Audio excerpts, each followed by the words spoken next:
Shut up and sit down. Bueno, muy buenas para todas las personas que van a ver esta entrevista. Me acompaña acá en los estudios de Voz Digital, pues Sebastián Forero de Habla la Jota. Sebas, ¿cómo vamos? ¿Todo bien? Hola Oscar, nada, muy contento de poder compartir este espacio, esta entrevista. Creo que vamos a traer unos temas muy interesantes para nuestra audiencia y muy pertinentes para la coyuntura política nacional. Bueno, y a nuestra invitada, Arantxa Tirado Sánchez, politóloga de origen catalán, especializada en América Latina. Arantxa, muy buenos, ¿cómo estás? Pues muy bien, muchas gracias, muy honrada de estar aquí con ustedes y encantada de poder conocer personalmente a algunos compañeros como Sebastián, que ya conocía de hace unos años por la vía virtual. Ah, bueno, perfecto. Bueno, Arantxa acá, o no sé, publicó un libro sobre el lawfare, golpes de Estado en nombre de la ley, y vamos a estar hablando de eso, ¿cierto, Sebas? Así es un tema muy vigente, es un tema que, bueno, ya ha atravesado varios episodios en América Latina y pues que hoy en Colombia, bajo un gobierno progresista, creo que es fundamental tenerlo presente como una de estas estrategias que buscan burlar la voluntad del pueblo colombiano y que seguramente hay en desarrollo varias apuestas de ese tipo para impedir los cambios. Bueno, arranquemos, Arantxa. Entonces, cuéntanos un poco de dónde surge la inquietud, esa pregunta investigativa y, bueno, de todo este tema del lawfare. ¿Cómo arrancó el libro? Pues justamente el libro arranca como una propuesta que se me hace por parte del director de la colección A Fondo de Ediciones Acal, que es Pascual Serrano. En el contexto de las fiestas del Partido Comunista de Cataluña, estábamos ahí sentados tomando algo después de haber asistido a algunas intervenciones y había una pancarta de un colectivo, creo que era de compañeros y compañeras de Ecuador, denunciando el lawfare contra Correa.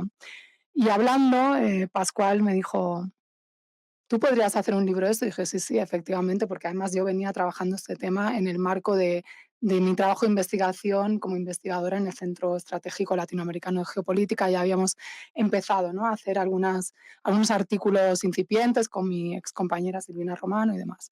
Entonces, bueno, ahí surge esta propuesta de ACAL que yo tomo y por medio se cruzó el libro de Venezuela, lo cual hizo demorar, porque estamos hablando del año 2018 y este libro pues, se publicó a finales de 2021. En 2019 yo publiqué a finales el libro de Venezuela, Más allá de mentiras y mitos, producto también de una coyuntura pues, muy especial que hizo urgente sacar ese libro. Y bueno, pues esa es, digamos, la genealogía de lo que hay detrás de la publicación de este libro y conforme yo iba escribiendo este libro, algo que se dilató, ¿no?, en el tiempo, por lo que estoy explicando, pues se iba confirmando que efectivamente era un tema que se estaba posicionando en el centro de la agenda política de América Latina y el Caribe y que, como tú decías, Sebastián, pues es vigente, desgraciadamente vigente, y ahora ya nos ha salpicado incluso, diría, no ahora, ya desde hace un tiempo, también en el Estado español. Gracias, Arantxa. Pero entonces ya entrando un poco al grueso del concepto, ¿qué es el lawfare y, bueno, cuáles son sus características? Bueno, el lawfare, que se traduce en español como guerra judicial o guerra jurídica, en función de si queremos poner el énfasis más en el papel de los jueces o en el uso de la ley, ¿no?, el entramado normativo, es un término que proviene del ámbito militar, que tiene que ver con una táctica, bajo mi punto de vista, bajo el análisis que yo hago, que es un tipo de enfoque sobre este fenómeno. Luego hay otros enfoques y también es un concepto que en función de quién lo utiliza, pues le da un sentido u otro y si quieren podemos entrar a ello. Es una táctica militar que tal y como se ha aplicado contra los liderazgos en América Latina y el Caribe, se inserta dentro de una estrategia de guerra más amplia que yo denomino, no porque me haya inventado yo el término, ¿no?, sino por lo que yo he estudiado, analizado, de lo que dicen los propios analistas militares de la guerra híbrida, sería como la pata legal, legal en tanto usa instrumentos de la legalidad, los tribunales, etcétera, para neutralizar o aniquilar a un enemigo político, a un adversario que se conceptualiza como enemigo y al cual se le hace la guerra porque no interesa, ¿no? Que ese liderazgo, que lógicamente representa pues toda una lucha de unos pueblos, porque no estamos hablando solo de atacar a la cabeza visible porque sea fulanito de tal o menganita, sino por lo que representa, por los proyectos, por lo que hay, ¿no? De políticas de transformación. En un contexto geopolítico determinado, pues se utiliza eso, es decir, un instrumento bélico con pretensión de cambio de régimen, como ha sido en la historia de toda América Latina y el Caribe, por parte de Estados Unidos. Esa injerencia es un elemento de injerencia con participación ahí de Estados Unidos para el cambio de régimen y la reconfiguración geopolítica de la región. Pero entonces, aquí hay algo novedoso, Ujú. porque estás hablando de una estrategia militar, lawfare como algo, estrategia militar. Nosotros asumimos este concepto más que todo como ya no hacemos golpes de Estado Mm, tipo Chile 73, Argentina con la dictadura de Videla, mm, sino que estamos hablando de otro tipo de instrumentos para reducir o para que los gobiernos alternativos, ujú, progresistas no estén ahí. Entonces, exploremos un poco más eso de la estrategia ujú. militar, porque sí me parece muy novedoso. Sí, a ver, como ustedes saben, las estrategias militares no pasan solamente por el uso de las armas. Armas, me refiero a bombas, metralla, no pasan solamente por el asesinato físico del contrincante, es decir, la contrainsurgencia tiene diferentes planos. También se expresa en el ámbito de los medios de comunicación, también se expresa en el ámbito de la política, ¿no? Es decir, reducir, no digo que sea el caso, pero muchas veces, nos quedamos con la idea de que lo militar solo opera en cuando hay una guerra, ¿no? Cuando hay un conflicto donde hay 2 bandos que se están disparando, mutuamente. No, también, bueno, hay otros, campos de batalla donde se despliega la guerra hoy en día. Pensemos en el ciberespacio, pensemos en las redes sociales, pensemos en lo que ha sido tradicionalmente, pues, las operaciones psicológicas también en el marco de las guerras, como esa frase que dice que cuando empieza la guerra, pues, se acaba la verdad, ¿no? Es muy sintomática. Entonces, ¿qué sucede con este término? Este término tiene un inicio opuesto al sentido que yo le doy y que otros investigadores le dan para denunciar lo que se está haciendo contra los liderazgos de América Latina y el Caribe. ¿Cuál es? Si ustedes revisan la literatura o mismo pues, los posicionamientos de los actores en el conflicto colombiano, sin irnos más lejos a otras realidades, verán que lawfare o guerra judicial es un concepto que utilizan los militares colombianos para decir que la insurgencia está utilizando los tribunales para ganarles en los tribunales lo que no le pueden ganar en el campo de batalla. Para decir que es una guerra, una especie de guerra sucia que hacen los insurgentes acusándolos de crímenes de lesa humanidad, acusándolos de crímenes de guerra. Por supuesto, ahí ellos autoperciben como que no son culpables de esos crímenes. Y todo se trataría de una guerra en su contra. Y ahí viene lo que es, en buena medida, el origen del término lawfare, guerra judicial, que parte de toda una conceptualización desde el ámbito militar, donde Estados Unidos e Israel, y no es casual que una de las primeras páginas web que se llama The Lawfare Project sea creada por el lobby sionista en Estados Unidos. No sé si en Estados Unidos o en Israel, a lo mejor está ahí combinado, pero bueno, para denunciar precisamente que Hezbollah y otros están teniendo posturas desde su lógica, por supuesto, sabemos toda crítica al Estado de Israel o al gobierno de Israel es antisemita, desde su lógica, posturas antisemitas, posturas de hacerles la guerra sucia en los tribunales. Este es como el origen del término, pero en determinado momento hay un general, Charles Dunlap, estadounidense, que reflexiona, ¿no?, sobre ese uso de la ley cada vez mayor, más presente en las guerras, porque sabemos que pues, en Irak hubo las filtraciones de Wikileaks, se llevó a los tribunales a gente por el tema Abu Ghraib, se trata la ley, o sea, inciso, el derecho, la ley, pues habla de relaciones sociales, de poder y siempre ha sido, pues, un instrumento de poder de las clases dominantes, que son las que hacen la ley y las que la aplican en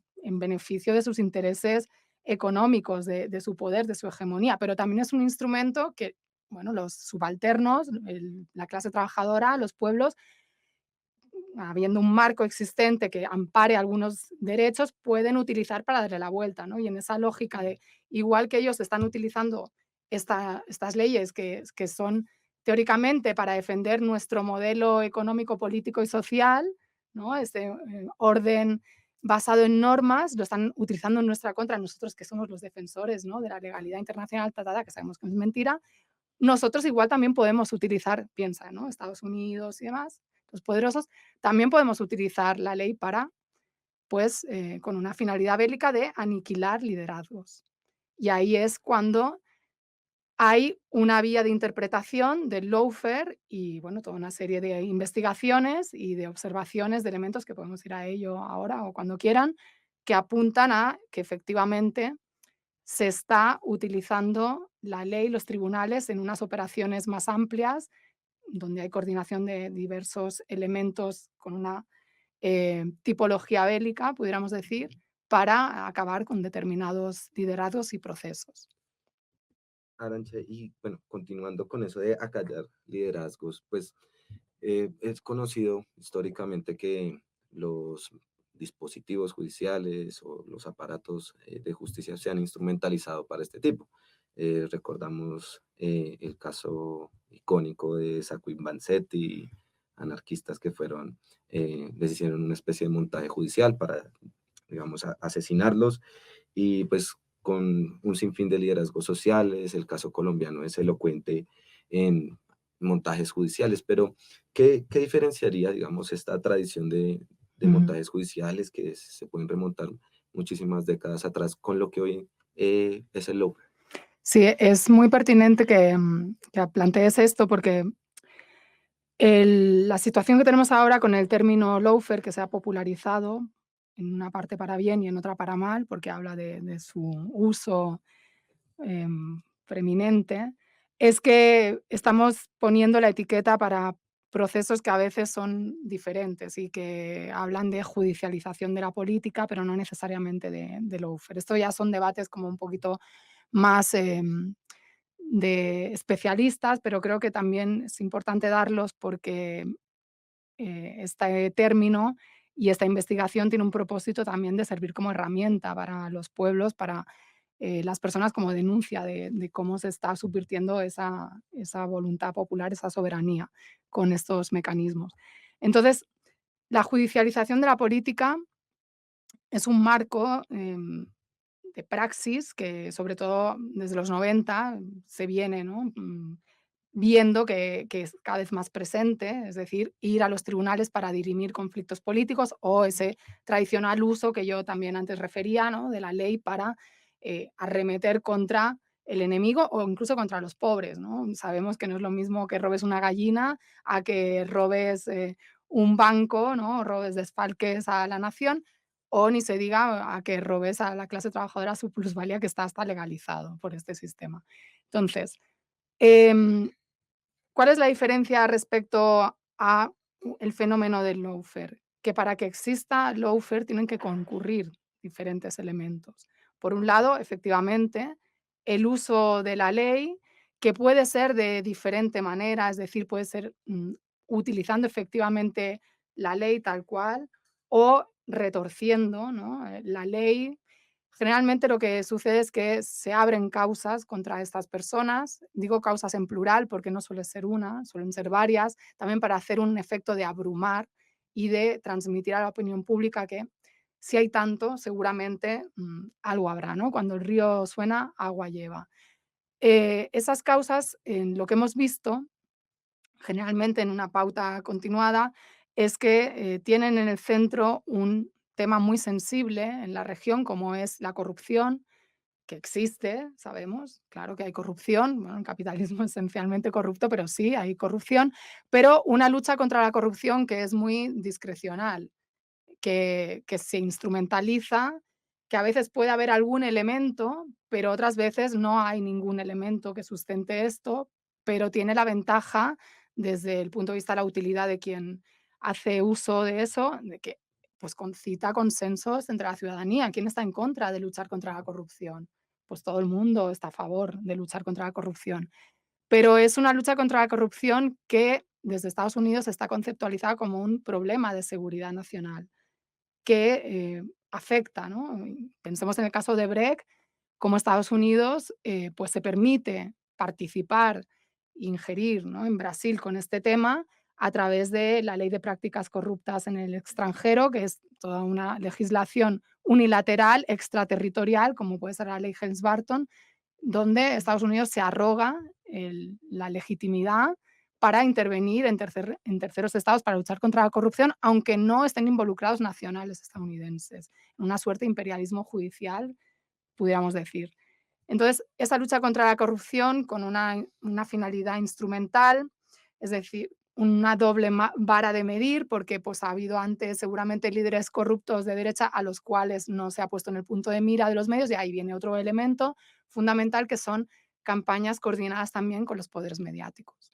Poderes mediáticos que hacen esa función de trasladar esas causas abiertas, haciendo juicios paralelos, sentando ya sentencias prácticamente de culpabilidad. O sea, hay una presunción de culpabilidad, de manchar esa imagen pública, en lo que algunos autores han llamado asesinato civil de estas personas que padecen el lawfare, que tenga unos efectos políticos, claramente, porque esto trata de condicionar la opinión pública. Y ahí viene la conexión, ¿no?, con todas estas operaciones de guerra psicológica, de condicionamiento de la voluntad, de seducir, conquistar las mentes y los corazones de las personas, etcétera.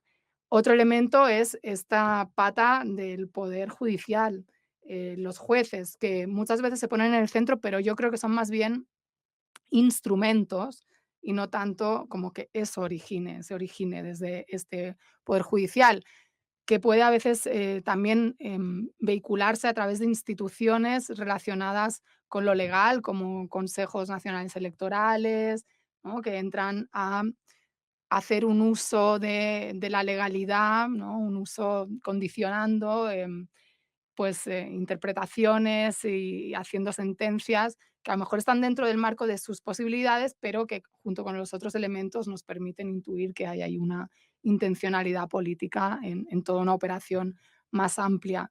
Y luego lo que se observa en la mayoría de casos es una participación, no, lo dejo para el final, ¿no?, lo más importante quizás, una participación articulada de diferentes poderes del Estado, como he dicho, el judicial, poderes que no son del Estado, bueno, pero el poder mediático es muy importante, ¿no?, el cuarto poder, como se ha venido a decir en muchas democracias liberales, con sectores del aparato policial, de inteligencia y demás, que pues mantienen reuniones con el poder mediático, con el poder judicial, incluso hay pues estos actores extraterritoriales, y de ahí el tema de poner a Estados Unidos como parte de estas operaciones, aunque sea algo que yo creo que tiene que pasar tiempo para que se desclasifiquen documentos. O sea, no hay un documento como tal de Estados Unidos que diga, vamos a hacerle lawfare a Lula da Silva. No, hay documentos que se filtran de Wikileaks donde se ve los intereses de Estados Unidos en explotar pues reservas descubiertas de petróleo, y que no interesa que siga el Partido de los Trabajadores, ¿no?, porque se interpreta que eso va en contra de sus intereses. Bueno, no hace falta ser como muy inteligente para deducir que, conociendo lo que ha sido la historia de injerencia de Estados Unidos y sigue siendo, y su penetración por la vía legal o paralegal en las democracias, en los órdenes institucionales, legales, judiciales de América Latina, que hay ahí, ¿no?, unos elementos de participación de Estados Unidos para favorecer a aquellos actores que van a favor de sus intereses, valga la redundancia. Y por último, lógicamente, pues el poder económico, que es local, articulado también, representando intereses extra nacionales, Estados Unidos, claramente, porque sabemos que pues, las clases dominantes latinoamericano-caribeñas pues, están en una relación de dependencia, de sometimiento respecto a la clase dominante estadounidense, ¿no?, que pueden coincidir en una lógica de bueno, intereses de clase, pero ahí también hay jerarquías. Entonces, bueno, todos estos elementos, y luego en cuestiones ya de praxis más concreta, de cosas que se han repetido en varios países, de procedimentales y cómo se han desarrollado las causas, ¿no?, nos permiten hablar de lawfare y no de mera judicialización de la política. Ven, a propósito de estos casos, eh, particularmente, digamos, cada caso de lawfare que se ha expresado tiene sus particularidades políticas, sociales, cada país es Ujú, distinto. En tu investigación, digamos, ¿qué caso de lawfare, llámese Brasil, Paraguay, lo que hay es caso, ¿no? ujú. ¿Cuál te parece más paradigmático? ¿Cuál te parece que genera más, digamos, conceptos para definir bien la categoría loafer? De todos estos casos en América Latina y también en otros lugares, ¿cuál te parece más paradigmático? Yo creo que hay 3 casos paradigmáticos, que serían el de Brasil contra Lula da Silva, en Ecuador contra Rafael Correa y en Argentina contra Cristina Fernández, que cada uno de ellos tiene sus particularidades, como bien apuntabas, Óscar, porque, por ejemplo, en el caso de Brasil está mucho más focalizado en la figura de Lula, aunque ahí el impeachment contra Dilma pudiéramos incorporarlo también a una estrategia más amplia, ¿no? Destituyente, que también, pues, afecta a la presidenta en ese momento, pero bueno, ahí el descabezar al Partido de los Trabajadores pasaba más por neutralizar a Lula da Silva, aparte de quitar, ¿no?, de por medio a Dilma y a apuntar a que los 2 eran corruptos, etcétera, etcétera, generar toda esa serie de movilizaciones, pero, a Lula como posible siguiente, presidente, porque tenía unas encuestas de valoración súper altas, porque prácticamente era un hecho que iba a ganar las elecciones en 2018, etcétera. Entonces, ahí apartarlo de la candidatura de la disputa electoral. En el caso de Ecuador, no solo fue contra Rafael Correa, pensemos también en Jorge Glass, otros funcionarios que también han sido víctimas del lawfare, como en Argentina, donde hay, otros funcionarios intermedios a los cuales también se les ha hecho esta persecución judicial para, pues, salpicar la imagen. En el caso de Ecuador, pues, se habla, ¿no?, hasta de acabar con el correísmo como opción, ¿no?, que cobraba fuerza de alternativa de transformación en el país y, bueno, en el caso de Argentina, el kirchnerismo.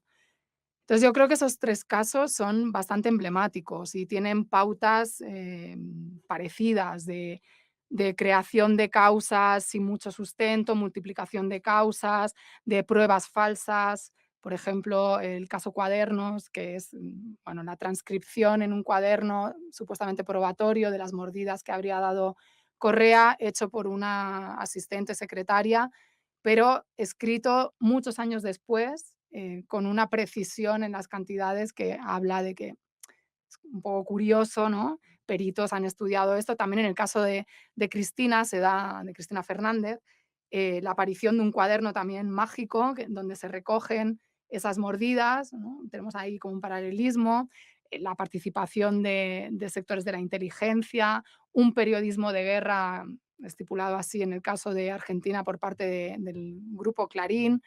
También en el caso de Ecuador tenemos la animadversión de, bueno, esto en todos los casos, ¿no?, de los grandes conglomerados mediáticos, pero tanto Ecuador como en Argentina, curiosamente, pues ambos mandatarios habían propuesto una democratización del espectro radioeléctrico. En el caso de Cristina también una reforma del poder judicial para democratizar incluso el acceso al poder judicial, siendo muy consciente de lo que eso implicaba. Manipulación, por ejemplo, en el caso de Argentina, de la asignación de quién va a investigar los casos, que siempre recaían, a pesar de que era un sistema informatizado, aleatorio, siempre recaían en el mismo lugar, no casualmente, ¿no? Los estadísticos dicen que eso no es posible. También, en el caso de Brasil, esta participación activa de jueces con una animadversión política muy clara, pues el juez Moro, ni se diga, que luego fue ministro con Bolsonaro. Además, las filtraciones donde él se ponía de acuerdo con la fiscalía para ir acompasando los tiempos, filtrar información que se supone que era secreto de sumario a la prensa para, pues, acusar preventivamente ya, ¿no?, a Lula. Es decir, toda una serie de cuestiones que permiten intuir y que luego se han demostrado con sentencias posteriores, como fue en Brasil, creo que es la Corte Suprema que dijo que la operación Lava Jato, que fue la que llevó en buena medida a Lula a la prisión, pues fue una operación con una intencionalidad política. Y pues, bueno, eso invalidaba todo. Entonces, has mencionado Paraguay, has mencionado, yo en el libro hablo de otros casos donde también hay uso de la ley para apartar a liderazgos, el caso de Paraguay, el caso de Honduras, que son golpes de Estado parlamentarios, pudiéramos decir. Creo que es una subvariante, no sería exactamente a lo mejor lawfare, sería como uso de la ley, de los tribunales, de la propia institucionalidad. Claro que hay elementos en los que se tocan, o sea, comparten elementos. Quizás estas distinciones no son tan importantes de cara afuera, porque la gente no se va a poner a ver, ¿no? Si es, la destitución de Pedro Castillo es un lawfare o es un golpe parlamentario. Bueno, yo creo que es más un golpe parlamentario que tiene elementos, sí, de lawfare, pero bueno, son como discusiones a lo mejor más bizantinas. Lo importante es entender de todo este fenómeno que es que hay unos poderes fácticos, un poder económico, un poder judicial y otros poderes del Estado que no cambian aunque haya alternancia gubernamental, que no están dispuestos a permitir las transformaciones que implica la llegada al gobierno de determinados liderazgos de la izquierda del progresismo, aunque esas transformaciones sean leves, aunque sean de redistribución de recursos, aunque no toquen el modelo productivo. O sea, y también unas transformaciones que pueden afectar la institucionalidad a poderes establecidos dentro del Estado que no permiten, no quieren ser afectados y se aferran ahí a ese poder que tienen para impedir los cambios. Entonces, de eso va. Que se utilice en un determinado momento al Congreso, que se utilice medios de comunicación, que se utilice a los tribunales y jueces, a la Corte Suprema, etcétera. Esto ya entra dentro de la casuística de cada país y habla de, bueno, pues debates que hemos de tener, ¿no? Qué tanto se parecen, qué tanto se diferencian, pero todo está dentro de esa misma lógica de cambio de régimen, de subversión de la voluntad popular que existe por parte de estos poderes fácticos que muchas veces no se presentan, bueno, no se presentan a las elecciones, pero tienen más poder que aquellos que se presentan y ganan las elecciones. Arancha, miremos un poco el caso colombiano. Como sabes, en este momento el país atraviesa por un gobierno progresista, en cabeza de Gustavo Petro, quien viene de una tradición en las izquierdas en Colombia, fue militante del M-19, y bueno, su gobierno ha planteado una serie de reformas sociales y transformaciones pues, para hacer eh, de este país un país más democrático y en paz y con justicia social. Ha enfrentado una serie de embates de distintos niveles, desde los medios de comunicación, con ataques muy fuertes, em, en el Congreso, paralizar todo el proceso de reformas sociales, impedir que avancen, y también, por su parte, en el ámbito judicial, pues el Consejo Nacional Electoral viene abriendo una serie de investigaciones que jurídicamente ni siquiera le corresponden para intentar desconocer pues la votación y bueno, la elección del presidente en el año 2022. ¿Cómo ves el panorama de Colombia? Sí, hasta donde entiendo también está la posibilidad de un juicio político, ¿no? Que se tiene, hay una investigación abierta en el marco del Congreso. Aunque Sí, bueno, eso eso acá nunca ha funcionado. Ujú, Se llama la es Comisión de de Acusación de la acusaciones, Cámara de ujú, Representantes es y la que es, investiga a los ujú. grandes, a los principales dignatarios del Estado, es esa sección de la Cámara de Ujú, Representantes del Congreso la que debe investigar. pero Pero pues históricamente ha sido más bien ineficiente. Es como ujú, es como una parte del modelo parlamentario, ujú, nuestro modelo ujú, presidencialista. Entonces ahí es como complicado, pero ujú. eso Bueno, pero sirve también para hacer un sí, poco de ruido, sí, ¿no? sí, Porque obvio, por está supuesto. abierto por el tema de la corrupción.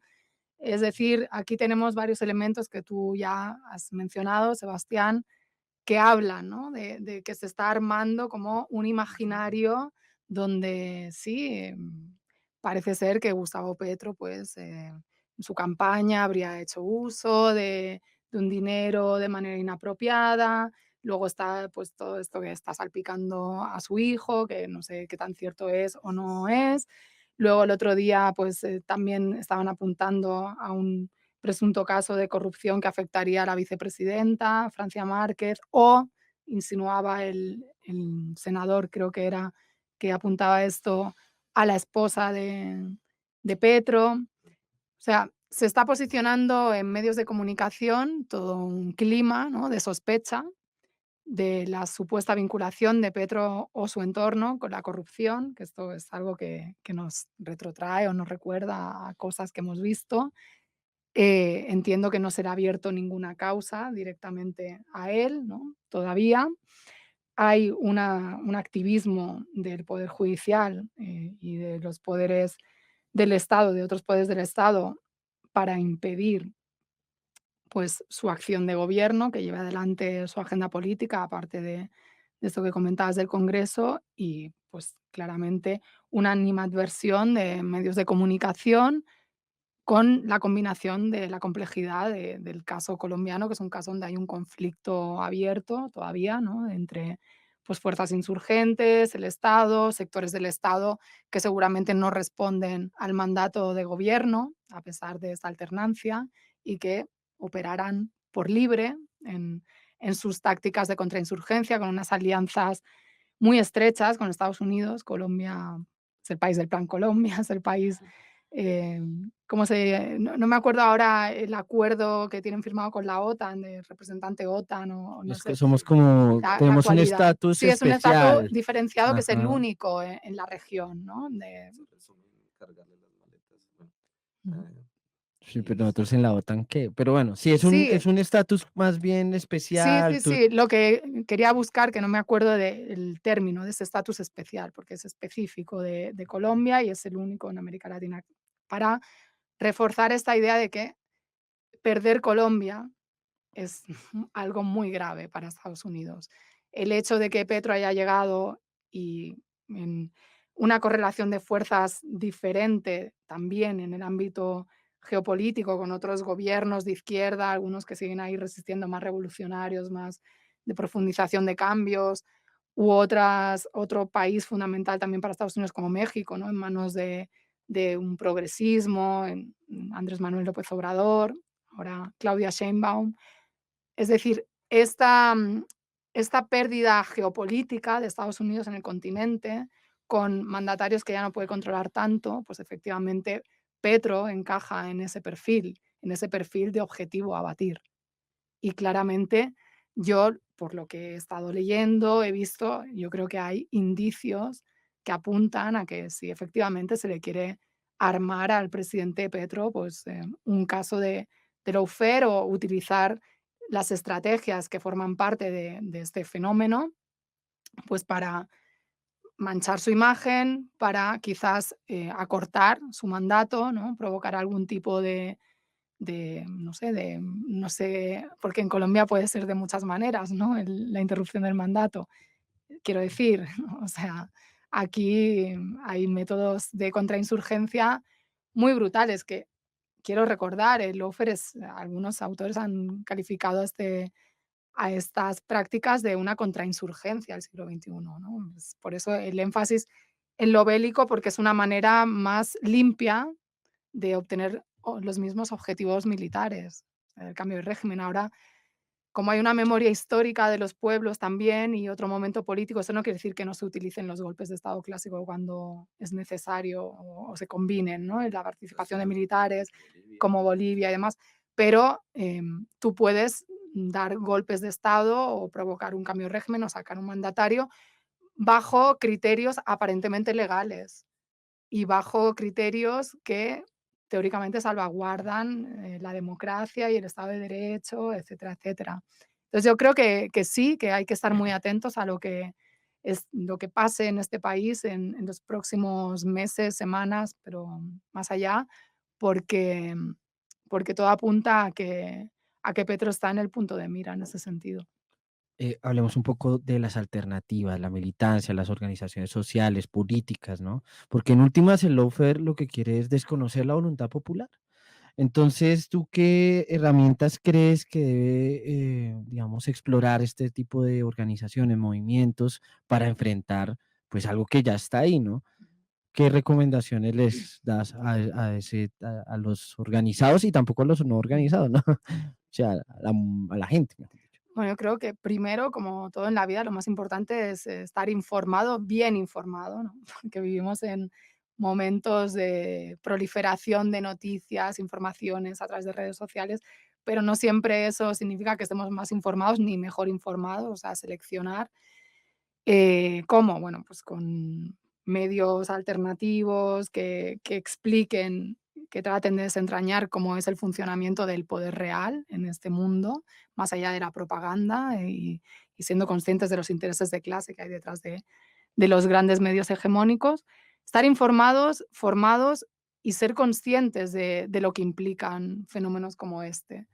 Creo que la denuncia, del lawfare ha servido en los últimos tiempos para que cada vez más gente, tanto en América Latina y el Caribe, como incluso en Europa, en el Estado español, sea consciente de que esto no es una teoría de la confabulación ni de la conspiración, que efectivamente esto existe, se está aplicando con sus variantes y que, se llame lawfare ahora, se aplique de esta manera o en otro momento de otra manera, habla de esa persistente falta de democracia de los poderes económicos. Sabemos que el capitalismo y su democracia liberal es una ficción de apariencia democrática. Por supuesto, claro, es mejor vivir en una democracia liberal que en una dictadura de seguridad, por supuesto, pero tiene unos mecanismos de control mucho más sutiles, imperceptibles, y por eso mucha gente lo defiende, aunque vaya en contra de sus intereses de clase. Y por eso también el capitalismo, pues, amplió derechos, dio derecho de voto a las clases, subalternas, a trabajadores campesinos, que esto hasta cierto momento en la historia ni a las mujeres no existía, ojo, hay que recordarlo, porque eso, al fin y al cabo, tampoco trastocaba las estructuras de poder, ¿no?, económico, que son las que realmente mandan, como diría Ellen Menzies Wood. Entonces, ser conscientes de eso para apuntar a esos poderes, fiscalizarlos, ¿no?, desmontarles su discurso, de que, bueno, es que aquí la ley y tal, no, no, aquí se está utilizando la ley, se está utilizando la institucionalidad para subvertir esa voluntad popular, porque ellos no pueden soportar, no pueden, no quieren que haya cambios, por mínimos que sean, cambios que vienen de esa lucha. Y luego el segundo paso, porque yo no creo que sea una cuestión de defender la institucionalidad solamente o defender a Petro, defender a Lula, sí como expresión de una voluntad, pero siempre mirando de dónde parte todo eso, que es de la base, de la organización. La organización de base tampoco debe perder de vista que las transformaciones sociales requieren de ir mucho más allá de la disputa de instituciones existentes, sino que tienen que pasar por la transformación de esa propia institucionalidad. ¿Cómo se hace eso? Muy difícil. Ahora está planteado el debate aquí de la Asamblea Nacional Constituyente, y ya salen las voces de la derecha, todos estos expresidentes, a decir: "No, pero no se puede hacer ninguna Asamblea Nacional Constituyente que no respete las vías establecidas por la Constitución del 91", ¿no? Metiendo a todo el movimiento, y al presidente, al gobierno, en una trampa legalista, donde tú, no puedes desmontar el orden existente si no sigues el orden anterior, que está diseñado seguramente para que no puedas desmontarlo y para que no se pueda dar otro orden nuevo. Bueno, esto se ha solucionado en la historia, cuando hay voluntad política, se soluciona. Pienso en el caso de cómo se hizo la Asamblea Nacional Constituyente en Venezuela, o incluso, salvando todas las distancias, pues en la misma transición española, un franquismo que un sector vio la necesidad de cambiar cosas para que todo siguiera igual, entre comillas, es decir, para su propia persistencia de unos intereses determinados, pues hizo un harakiri legal en contra de su propia legalidad dictatorial para crear una nueva legalidad. Entonces, ¿eso de qué depende? Pues depende de la voluntad política y de la fuerza que tú tengas para plantear esto. Y esa fuerza, ¿de dónde le va a venir a Petro? No le va a venir de las altas jerarquías, instituciones, ni siquiera su gobierno.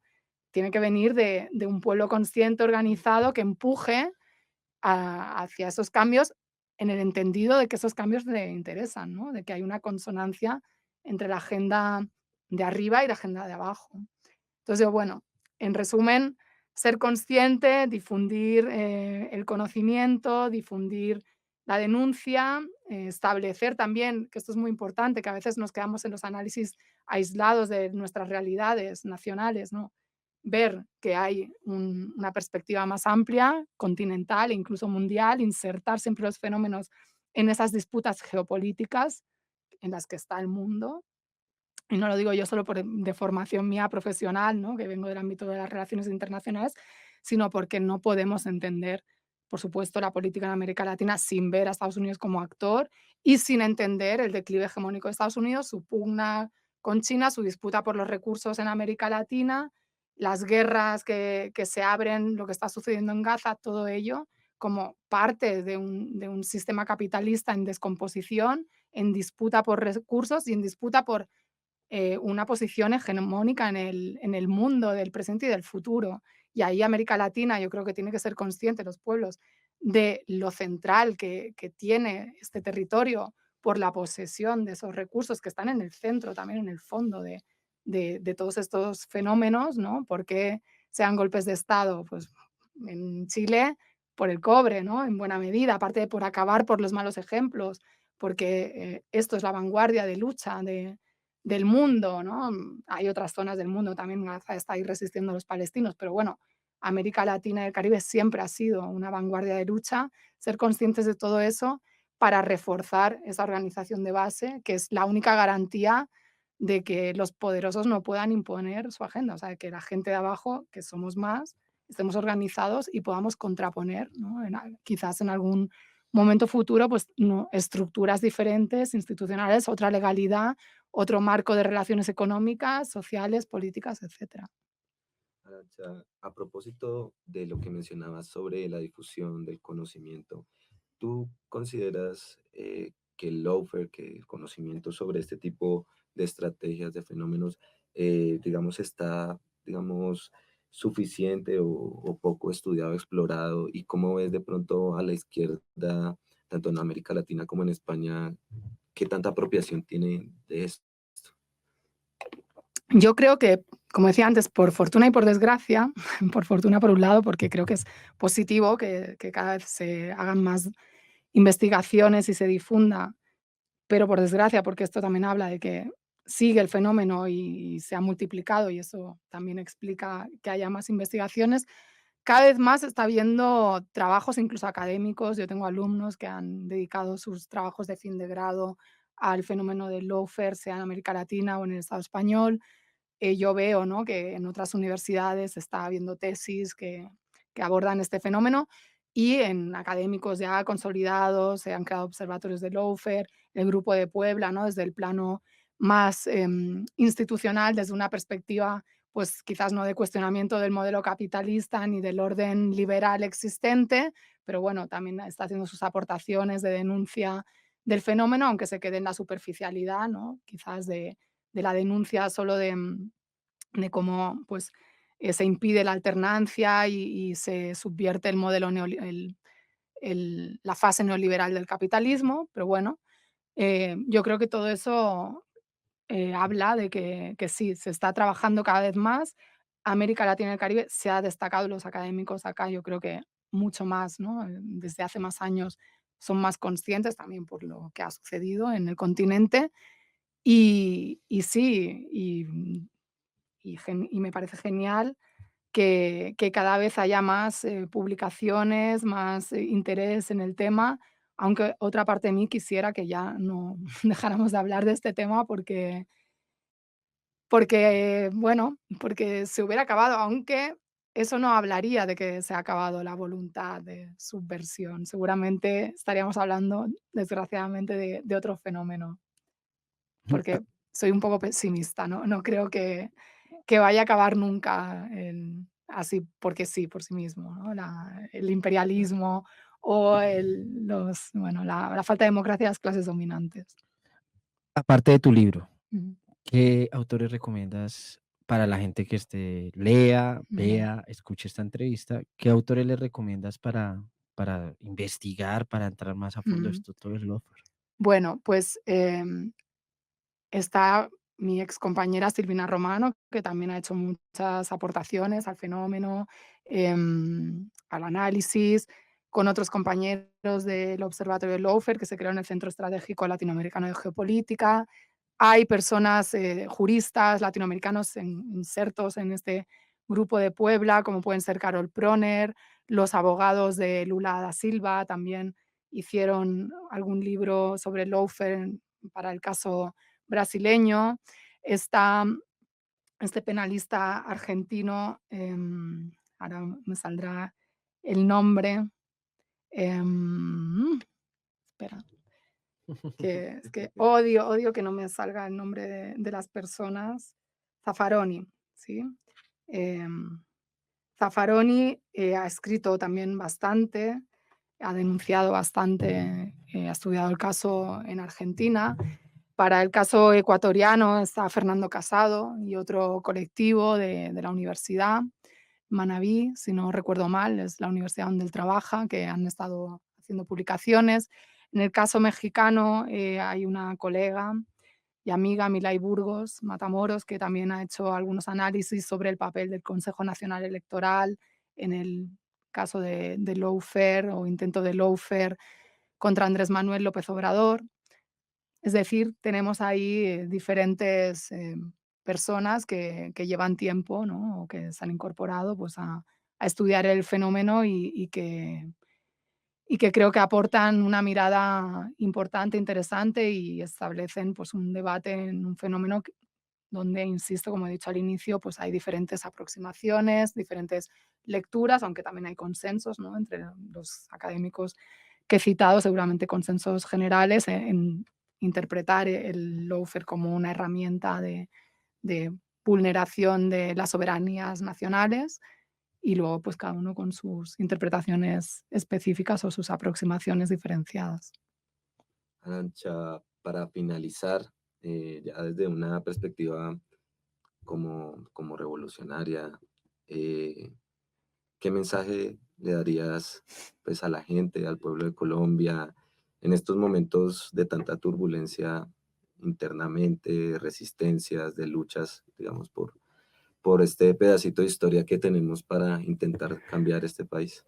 Bueno, pues mi mensaje sería más bien qué mensaje nos darían a nosotros para que aprendamos a luchar con este nivel de compromiso, integridad y valor como ustedes tienen acá en Colombia, donde pues luchar no es jugarte que te echen del trabajo o que te posiciones políticamente y eso te genere enemistades en tu entorno o en el ámbito laboral o mediático o lo que sea, sino estamos hablando de jugarse el pellejo, como decimos allá. Entonces, ¿qué mensaje les voy a decir yo humildemente? Pues que ya me gustaría a mí tener, ¿no? El nivel de los cuadros políticos que he conocido en Colombia, en el Estado español, porque seguramente pues muchas cosas cambiarían más profundamente, pero también entiendo que, bueno, si hay este nivel de cuadros políticos de compromisos porque ha habido un conflicto y sigue habiendo muy agudizado que ha llevado a la gente a tener que adoptar estas posiciones y que ha reafirmado a la gente en la necesidad imprescindible de organizarse de esta manera para preservar la vida. Entonces, bueno, mi mensaje final es gracias, gracias por seguir luchando, por, como yo digo ahí en el inicio del libro, que lo dedico pues, a todas las personas que siguen luchando en América Latina, pues perdón que aquí voy a autocitar, pero a quienes pese a todo siguen luchando en América Latina y el Caribe, vanguardia política, luz que ilumina, valor que inspira. Pues creo que esto lo sintetiza muy bien, que nos sigan iluminando e inspirando. Gracias. A ti muchas gracias, Arantxa, por este espacio, por esta conversación, por este tiempo, que no sea la última. Ojalá. Bueno, Ya es el camino de llegar a Colombia. Adquieran el libro, por favor. Lo encuentran, pues, en general en todas las librerías. Yo lo conseguí en la librería del Centro Gabriel García Márquez, en el centro de Bogotá, Ujú. en el Fondo de Cultura Económica. Oh, ¿Sí se dice así? sí. Ya, fabuloso. Bueno, Sebas, y a ti muchas gracias también por estar acá. Gracias a ustedes. Gracias a ustedes. Perfecto, estoy flipando. Flipando, flipando. Bueno, ya luego cuando te leas el libro ya me dirás.